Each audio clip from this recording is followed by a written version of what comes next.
Okay, this is another episode of Man in a Hat Diaries. Man in a Hat Diaries. Okay, now today, what I want to talk about is this thing that's going on with Russell Brand. Hmm. This thing going on with Russell Brand.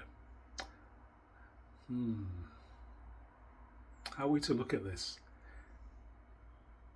Well, so far, there are a couple of clear allegations that have come through. We've got the first allegation coming from the apparent 16-year-old at the time. I don't know how old she is now, but she was 16 back then.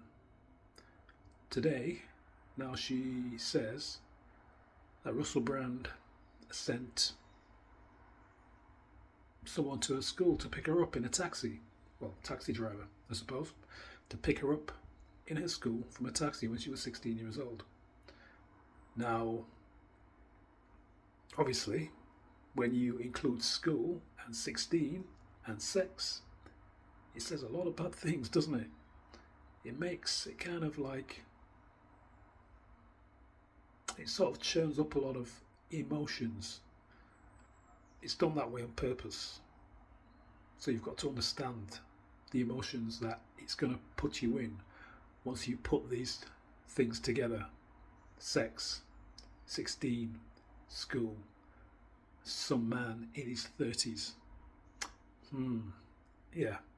But then when you actually look at the bigger picture, you've got to consider she was at the age of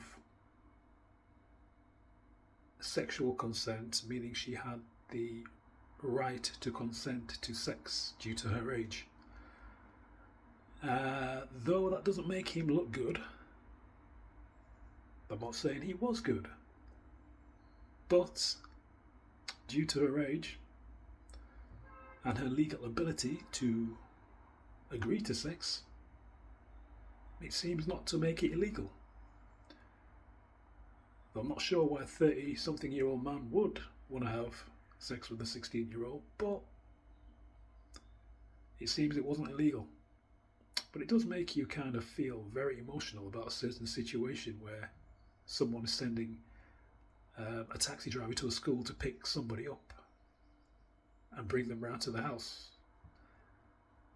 Doesn't it? But that said, when you look at the bigger picture, she did admit to having consensual sex with Russell. She also admitted that the taxi driver took her around to his house, took her around to Russell's house, and warned her about getting out of that taxi and going into Russell's house. She didn't heed his warning. She chose to walk out of that cab of her own free will and walk into Russell's house. Walk into Russell's house of her own free will.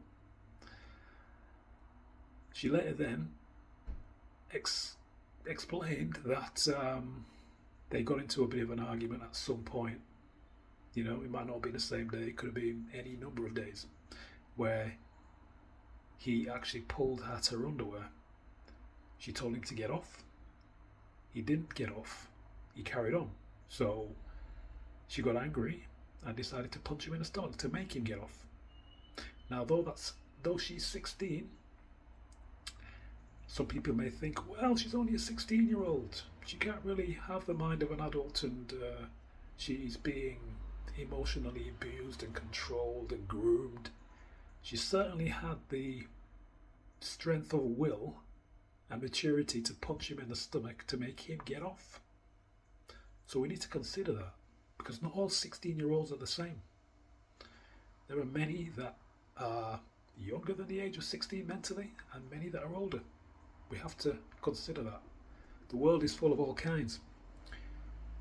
Anyway, we've got to also consider the fact that apparently her mum drove her to Russell's house at some point. This was spoken about on GB News, where her mum had driven around to Russell's house. So there's something to be dug into there as well, isn't there? On the other accusation, this woman who says she was on a plane with Russell then got off the plane with Russell, got into a limo with Russell, and then he apparently tore at her tights. Who knows, maybe with his teeth. But anyway, apparently she didn't like it. But for some reason, she went to his home and consented to having sex with him. Then now she's complaining about him, even though she admitted it was consensual. What do we think of this? Well, what is she expecting to come out of this? Is she expecting him to serve some criminal sentence? Maybe get a payment? I don't know. She's expecting something back from this. Definitely. But the fact of the matter is, she's made a choice of her own free will to go ahead with this. Regardless of whether or not she liked it or not, she went ahead with it. There are so many things we do in life where we don't like them. We made a bad choice. What do? We learn from our mistakes and then we move on. We don't seek to incarcerate somebody or get a payment for making a mistake in life. We just move on. That's how life works. You're supposed to learn from your mistakes. It's how it works.